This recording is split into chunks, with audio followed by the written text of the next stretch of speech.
Welcome to Insightful Journeys, where we explore the stories and experiences of remarkable individuals who are making a meaningful impact in their communities and beyond.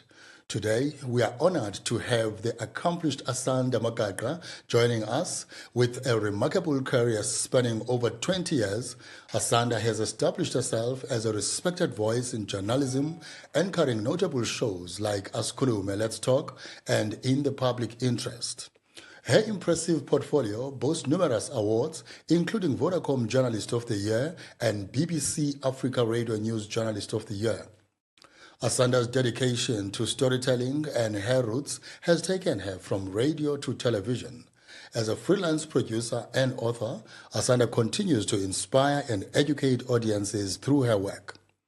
Asanda's journey is a testament to her passion, creativity, and dedication.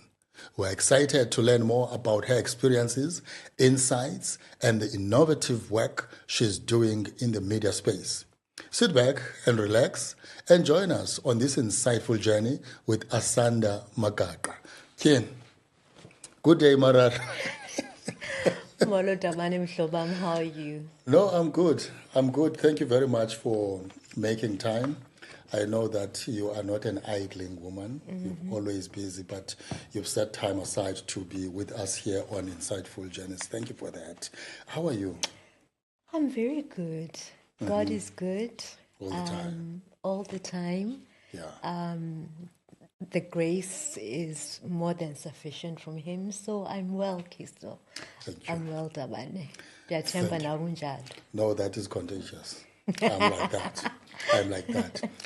I want us to have a conversation, just to take us through your early life, how you grew up, the influences around you, which eventually led us to where we are now. I think I can start by saying I was born in Butterworth, Eguwa, 5608 Vuli Valley is where my life began. And just up the road, fortunately, Umakuluam, my maternal grandmother, used to live at 5598. So I had that wonderful privilege of really just being born in Butterworth and also growing very close to my grandmother and having family in close proximity. My maternal side of the family is from Etanga. My paternal side of the family is from Namakwe. All of that is within Ngoma municipality. So that is where I come from. And it was a time that I would have come up. Memories that are very vivid to me are those memories, Kukala wireless, and we were listening to Radio Kosa at the time.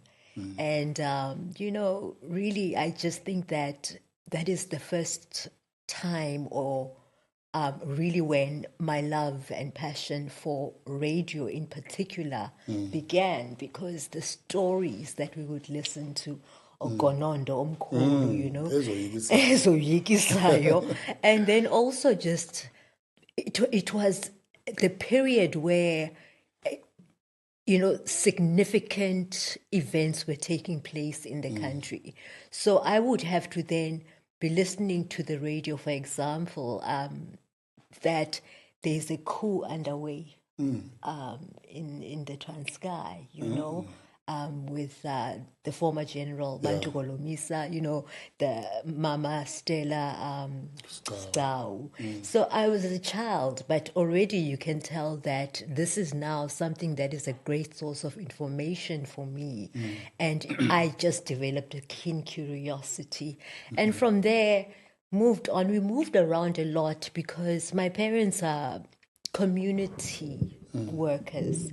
My father is the Reverend, now Emeritus, of the Uniting Presbyterian Church of South Africa, and my mother a science and maths teacher. So the church aspect would mean that I was moving from community to community.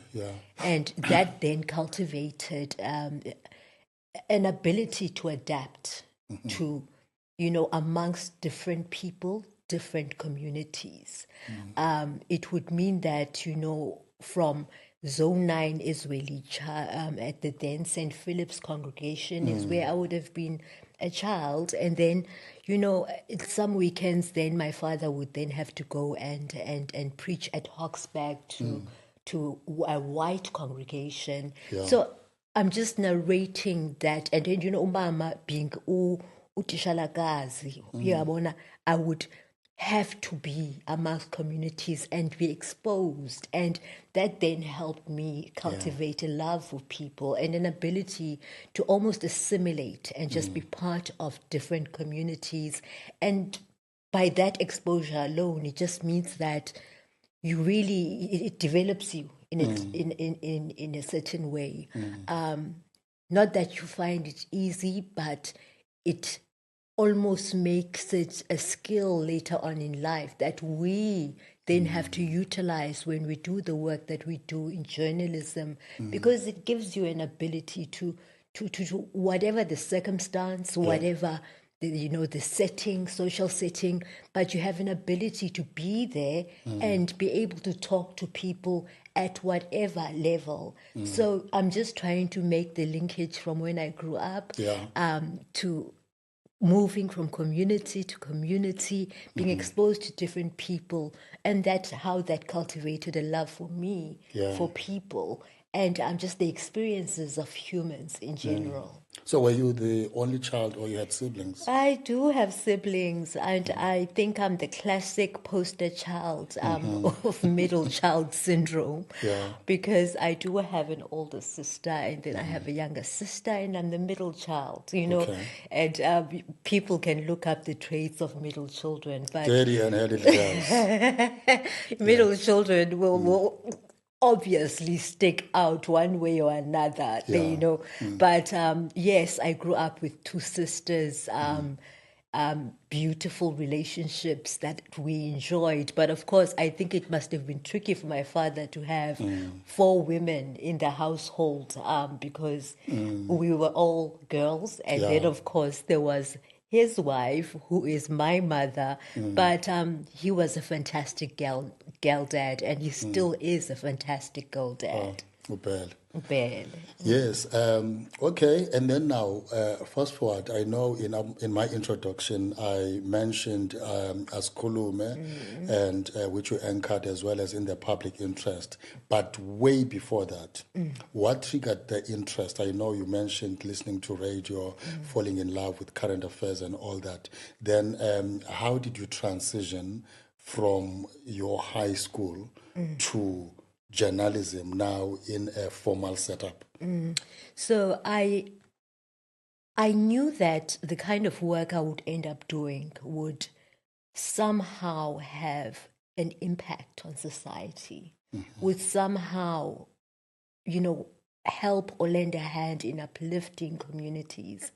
Initially, I thought I was going to be a lawyer, because in my high school years, I was, I ended up being the chairperson of the debating society, which means that, interrogating serious subjects and, trying to outmaneuver opponents in debating settings with, superior logic and things like that. So I thought I was going to be a lawyer initially, but somehow, because I was already contributing to school newspapers and magazines. I was writing letters to the editor of the Herald. What is a 16-year-old writing a letter to the editor that were getting published? And it's something I genuinely enjoyed, writing. I enjoyed, public speaking. So from high school then, I would then go and study communications and media studies.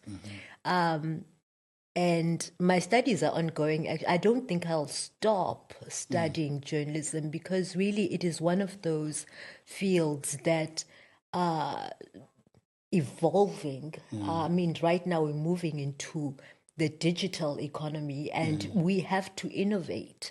So I'm just trying to say, that is how I then transcended into journalism. And even on campus, I was on CBFM, I think it was called UPE before it became BFM. So already community radio, I'm involved. And then I was very fortunate that upon completing my studies, I got an internship at SABC. I remember it commenced in July. Singapore, iminyaka ihambile nyhani Khisto. 2024? July 2004, Yeah. you're right.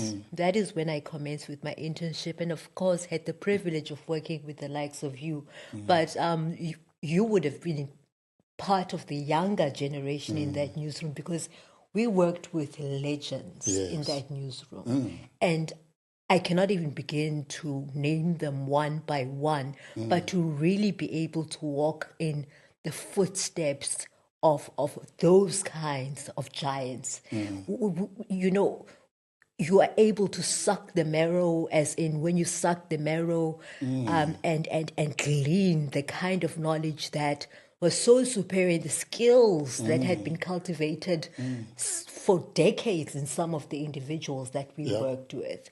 And then, of course, with the intergenerational mix, there was the likes of you, the Luyanda Kiwanas, the Msugisi, Somi, Solani. You know, we were able then, when we were entering, to really be able to enjoy the kind of, and what I love, and it's something that I'm very passionate and deliberate about, even in my own life, is that knowledge is meant to be passed on. Yeah. No one is magade, and I don't believe in hogging a space, because I think that if you are given then maybe, let's say, 5 or 10 years doing a particular thing, be mindful always that there are those that come after you. Sure. And at all material times, if possible, moving on. Move on in order to let them occupy that space, having properly mentored them. Yeah. That is how succession should be working. But of course, we know that maybe people are not that generous in spirit, but I believe in moving on. So I had that privilege in that newsroom. Moving on, I left the newsroom there. I went on to then Auckland Park. I think it was 2008. In fact, let's go back to the succession. If you recall, Keith, because you were the senior producer of Lapumi Quiz. And if you recall, I didn't just take over Lapumi Quiz from Umam Candy Swats. Yes. I had to co-anchor that show with her before she left. Yes. It was, to me, it seemed a very deliberate thing and a visionary thing. Baton passing. Yes, passing that baton. I think the likes of Nibek Magwa and Sefez Mponzi, who was the executive producer, that was very visionary of them to actually make it an active, let this one who is now in place, which is Mam Candy, train the next one. And that is how I became, able to command that platform, because I had the best. I was an intern to one of the best. So naturally, that's what I think should be happening even with us. Now, these younger ones, we need to move on and take on and accept the leadership that follows now, having had all the experience we've attained. So I went to Auckland Park, you know that, and you've already spoken about as Asekulume and in the public interest. Yes, and tell me about, your memorable moments when Marara, or stories that you've covered during your time as a prime journalist. Yo. Too many to mention. I think what I love about my journalism career, and really, you come across different people, different experiences, but if you are an empath like I am, one of the things I had to learn is how to debrief after a story, because there were certain stories which were very difficult to do and tell. Yeah. And I'll mention special assignment in particular, because I would then become an investigative journalist before becoming, a political correspondent. Special assignment was a very impactful chapter in my life. And in fact, I'll tell you that when the opportunity to move to special assignment came, I spoke to Utata Uzolaye about this opportunity, because for me, it would mean that now I would have to no longer be able to do an Asikhulume, because investigative journalism takes a lot of work. I phoned him and he said to me, well, then you'll have to decide if fame is what you want, or if you want credibility and credentials in journalism. And in order for you to get credentials and credibility and respect in this craft, investigative journalism is the way to go. I went to special assignments. So going back to the stories that you're saying, what made an impact? Ukutwala, Flagstaff, Lusikisiki. I mean, that story was actually commended in the Commonwealth Broadcasting Association, because we had a time where siyayazi ba sisintu into eyenzekayo, but for the first time a custom was clearly in conflict with the Constitution. Here we were having situations where literally a man would come back from Egautini, having maybe worked in a mine, and now he's arriving in Flagstaff and identifying a teenager. As a wife. And these girls were getting kidnapped. And, then it would be defended as its culture. So it really was interesting to just go there. And I went to where these girls, because they were given a facility by the then mayor, Magaqa.MP4, in Palmerton. And it was deeply traumatic for me after the fact, because, I mean, you can't be possibly having a conversation with 6 or 7 girls in a single day about them having experience of being terrorized and violated in this way. Second story I'll mention is one that actually, I think that one was a Vodacom Journalist of the Year award that I co-won with Liz from Carte Blanche. That one was one story called No Woman's Land. So we'd gotten information from Doctors Without Borders saying that there on the border, basically between Musina, well, let's say South Africa and Zimbabwe, right? So we know that there's people who enter the country illegally. But what was happening is that Doctors Without Borders was registering a number of statistics which were highly irregular from between November, December, January, February, which is the peak of when people come, because they say that the volume of the water, or the water level is low enough for people to cross over.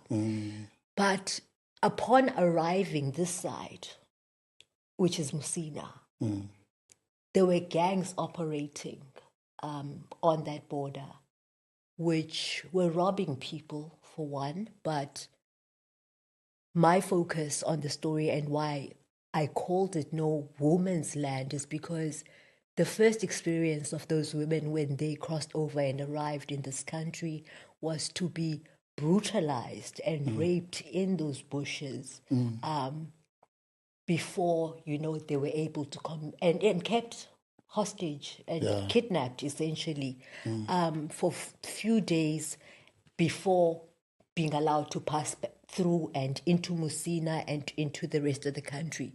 But what that story's importance was that finally we were able to bring to light Yeah. that there is something horrific happening there, that whether we like it or not, and we're not here to debate, who is more important, the importance of the rights or the human rights of refugees, or, people who come illegally.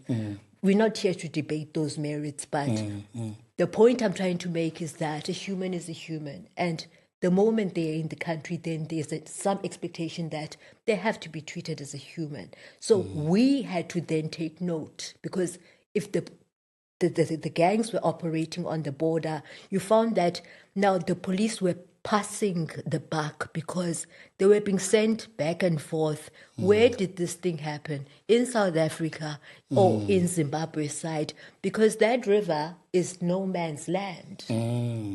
It's a border.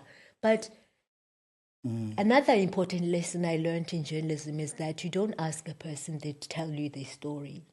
Okay. Unless you are going to find a way to achieve whatever justice, social justice, or whatever outcome they hope to get by opening up and telling you their story. So I'm saying with all of these stories, somehow we managed to shine a light into dark corners of society on dark issues and managed to get some kind of intervention. Wow. We're still chatting to Asanda Magaqa here on Insightful Journeys. Very insightful journey indeed.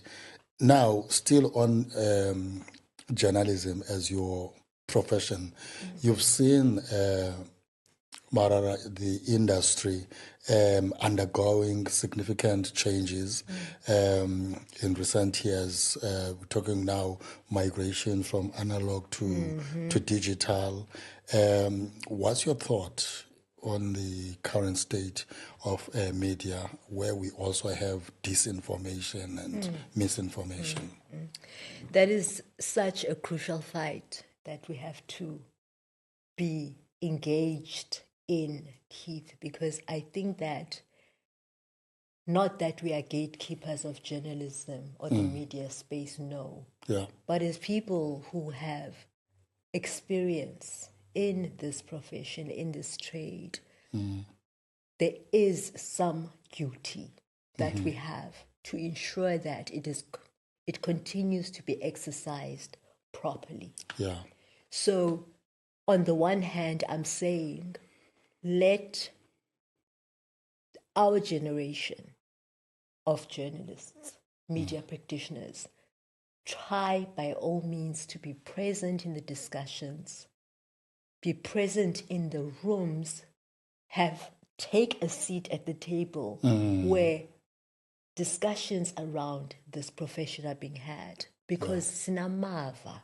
And lamava are not a waste. They are meant to be used to assist in, whatever the development of the profession and the calling is. Now, it concerns me greatly, misinformation, disinformation, because, I usually say that there was a time when, before the advent of social media, and I love social media. In fact, my own projects, the innovation that I'm trying to be part of, that revolution, I love social media. So this statement must not be misconstrued as though I'm saying there's anything wrong with social media, but I'm saying that there was a time when you had to earn the right to have a voice.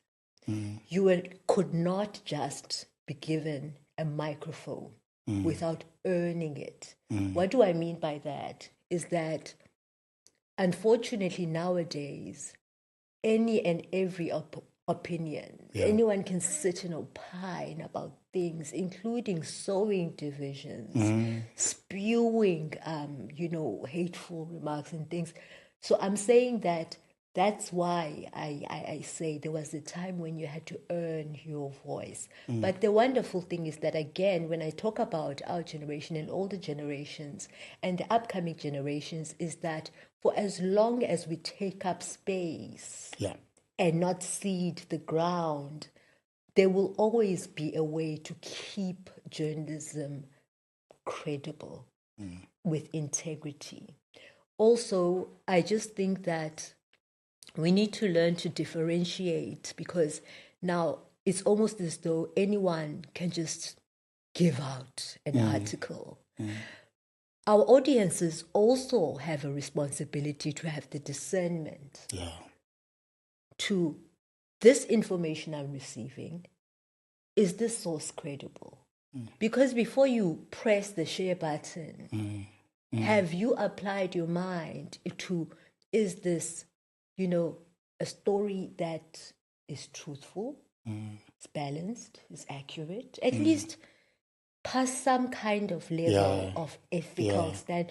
You have a duty. The basic checklist, You have a duty. You can't be seeing something there that is hateful or race, whatever kind of prejudice.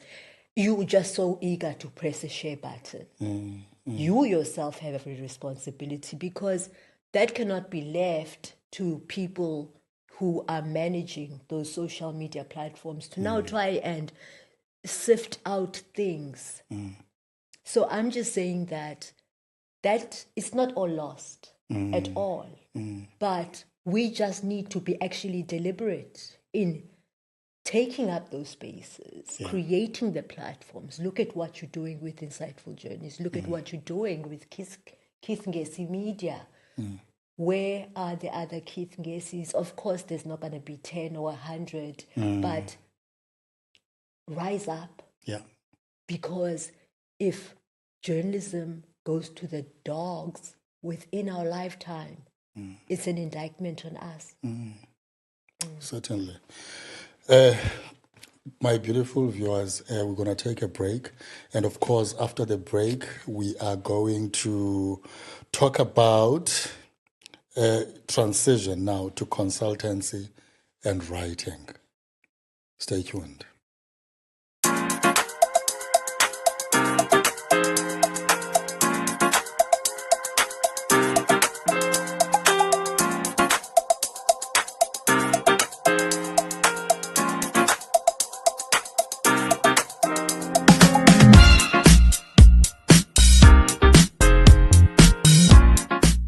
Welcome back to Insightful Journeys, and today we are journeying with Asanda Umarara Magaqa, my ex-colleague and my friend, my good friend, if I may add.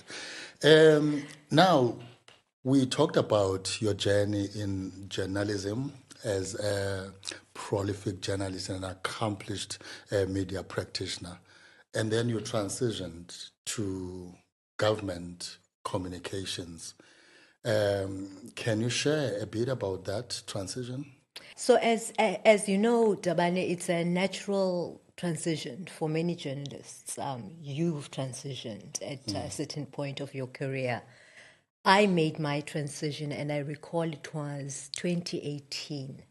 And I was attending the South African Cultural Observatory conference. I won't remember the theme immediately off the top of my head, but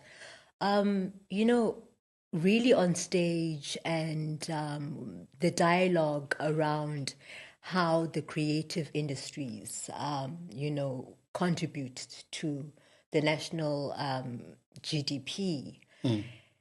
And in the audience that day was the minister of, the then Minister of Arts and Culture, later to become Sports Arts and Culture, His Excellency Nathi Mthethwa. And we would later converse, because the arts, the cultural spaces, the creative industries is not something that is foreign to me, according to my own knowledge. I have a good grasp of that particular issue. So it was an opportunity I grabbed with both hands. We are on this side now, we were coming from this side, at least from a journalism point of view, Yeah. where we are the producers, we are the content, writers. We write, we do all of these things. So the opportunity now is to cross over to where policies are being formulated, where the legislation is being formulated. It was a fantastic opportunity for me. It was more than just taking up an opportunity to be a spokesperson, but to really immerse myself in the policies and the legislative frameworks that govern this particular sector. And of course, from then onwards, I would later go on to serve the likes of the late executive mayor of the city of Johannesburg. May his soul rest in peace, Jeff Makubo. And then after Pakstow, and currently I am the spokesperson for the MEC for Economic Development, Environmental Affairs and Tourism here in the Eastern Cape, Honorable Nonqubela Peters. Yeah. So it is the transition we make. I think it is a really great way to progress in your career. Because you, as opposed to now, uchola and gathering the news, you now get to be on the side that, really just informs the news agenda. But you have that experience of what makes it on the news agenda in the first place. Yeah. So you bring that knowledge, and I think that's what sets apart the great communicators vis-a-vis, just ordinary communicators. So that is how I ventured into government communications, and it is something that has been a very important part of my development in the career. But of course, journalism being a calling, ubizo, is something that never leaves you. The passion, the love for it stays. Hence, you too. Now, we are here. Yeah. Because one way or another, you always find yourself back, whether you're going to be producing behind the scenes, which is something I'm still very passionate about, whether it is going to be, writing, whether it's going to be us having these sort of conversations. But it always finds you again, it always beckons for you. And that is why I still envision a future in journalism in a different way perhaps, but obviously ubizo ayondo ikushiyayo. Inevitably I will return. Wow.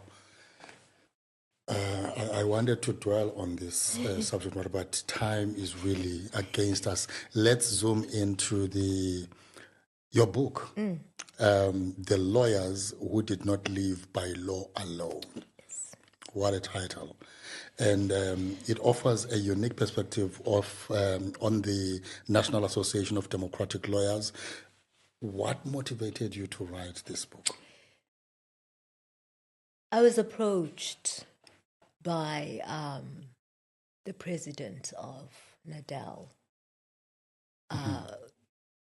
Mvuzo Notyesi, Mvuzo Notyesi, and really the proposition was simple, that history has been made in the legal profession by these particular lawyers known as NADAL.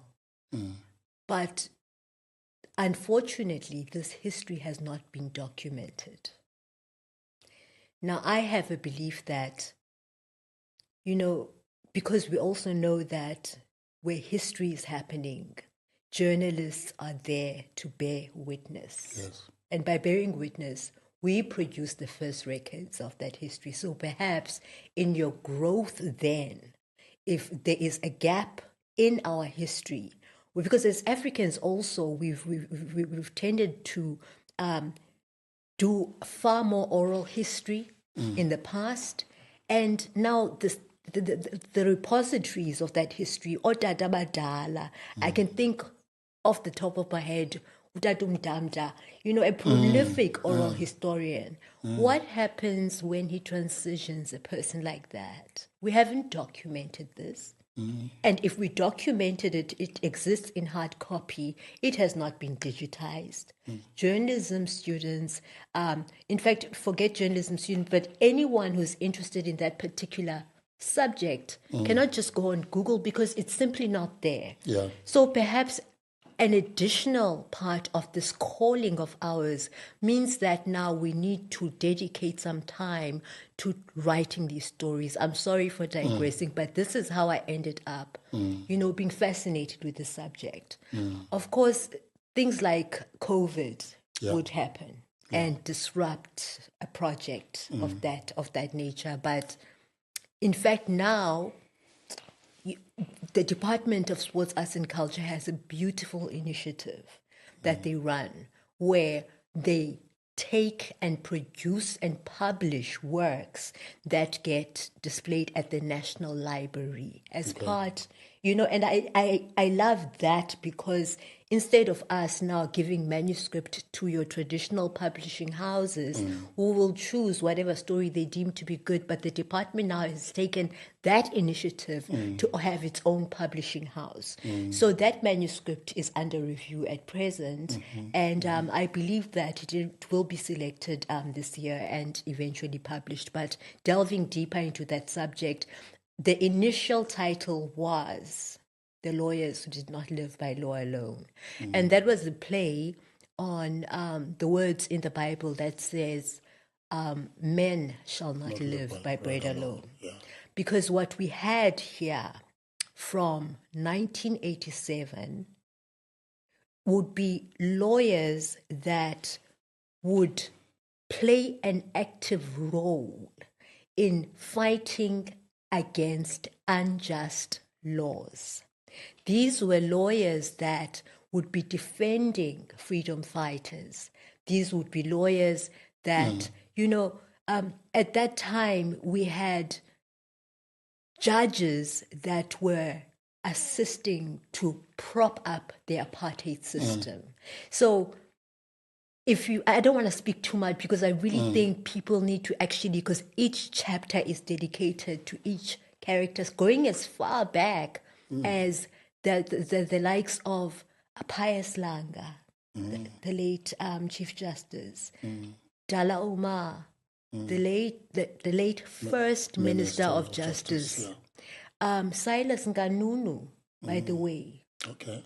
I got to interview the late Judge Esa Musa. I think 2 or 3 months before he passed on. So going back again to that thing, and even Tatu Silas Nganunu on camera, you can imagine the last interview he did was with me. So that story is contained in this book. So people get a chance to find out from different people various perspectives of what these lawyers did in their generation. And it's an important story. And I also make the remark there that about the importance of us as African storytellers. You'll know the old proverb that until the lion has his own, I think until the lion has its own, writer or something like that, The hunter will remain. the story of the hunt will always glorify the hunter. Yes, yeah.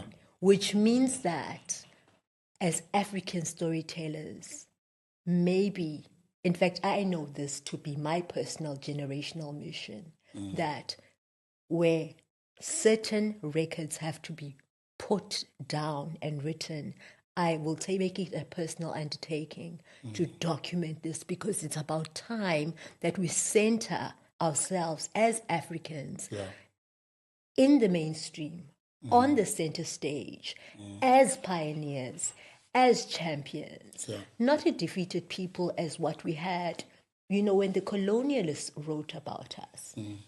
That's a generational mandate, and it's a mandate I take personally. Wow. Marara, you had, as we conclude, you had a close call with death, so to speak. And that brings me to the relationship, the personal relationship you have with God. The importance of having that relationship with God. I know that the seed was planted a long time ago because your dad is the Reverend and now Emeritus, and you grew up in that environment, and it was of your own choice to choose that path. It was not necessarily imposed to you. And you have had encounters. I'm just mentioning this because it is recent, and I'm sure you've had encounters where you've asked yourself, how did you make it? Whether it is an accident, whether it is a conspiracy or anything, but God's purpose, was just above everything else in your life. Can you take us through your encounter with God and your spirituality? And it really comes down to that statement that you're making, Dabane Uba, God's purpose is in your life. Were it not for the purpose and the anointing on your life, such dangerous things that occur in one's life, would succeed in destroying you. But remember, it's not about destroying the body. Yeah. It's about destroying what has been planted in you by God Himself. And there is a scripture I really love which puts a lot of things in perspective for me when it comes to what I hope to achieve in my life. And it says, the teaching is really about how His word will never return unto Him void. Ilizwi lakhe alibuyi lilambatha. Now, if we understand, and I understand that I am begotten by the word, it means that that word will not return back to God. Come on now. With it void. It must fulfill its mission. I'm not saying I am oblivious or I don't care about danger. I don't say that sometimes fear does not reside in me. When you have an experience like that, Keith, you saw the wreckage. My family doesn't understand how I emerged and survived that accident. But even if then that would cause, because I'm currently dealing with the post-traumatic stress disorder that comes with going through a traumatic experience, but I still am able, being rooted in my faith, to know that He has not given me the spirit of fear, but of power, of love, and of sound mind. So these are things that really, no matter what is vungu vungu, zikhoyo ebomini, nasezingozini unabantu bakhe uThixo. Yours is to be still. Yours is to be still and know that He's God, even if right now I don't understand. If I don't understand right now. When the teacher becomes silent when you write a test, he's silent because everything I've learned about Him and in my relationship with Him, my faith must be tested. He is testing. Yes. Your faith must stand trial. Wow. So He is silent because it is written. Isibhalo ziqulathile lonke ulwazi nokuqonda ukudingayo. So that's why I'm saying, Keith, sadly, we encounter different kinds of people who have different beliefs and beliefs that are not necessarily in alignment with your own beliefs. But even there, you remember to stand firm because I have seen Him You've experienced it. Owamungithetheleli uyaphila. My Redeemer lives. Lives. And I've seen him Yeah. in that accident on Batting Road. Tell me his hand was not on my life. Wow. And ukuthi khuphuka. Nyuka lapho thembe ithembe. Yes, and of course we are. This is a testimony, and I know it will register something to someone else, even to reconsider their ways. Because all of us, we've had our encounters, and at the end of the day, we ask ourselves a question: how did I make it? And the answer is simple: it is God. All right, He still has a purpose for your life. Now let's approach the podium.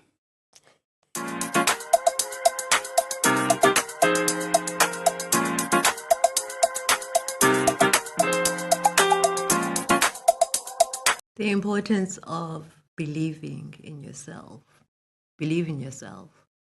Because if you are not going to believe in yourself, who else is supposed to?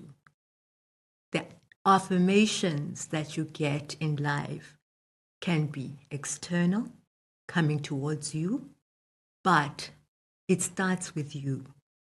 If you believe you are going to do great things, be an amazing person, be a powerhouse, be a pioneer, it all starts with self-belief. So, Asanda omncinci, into ilapha kuwe sis. Sithembe, zimisele, believe in yourself.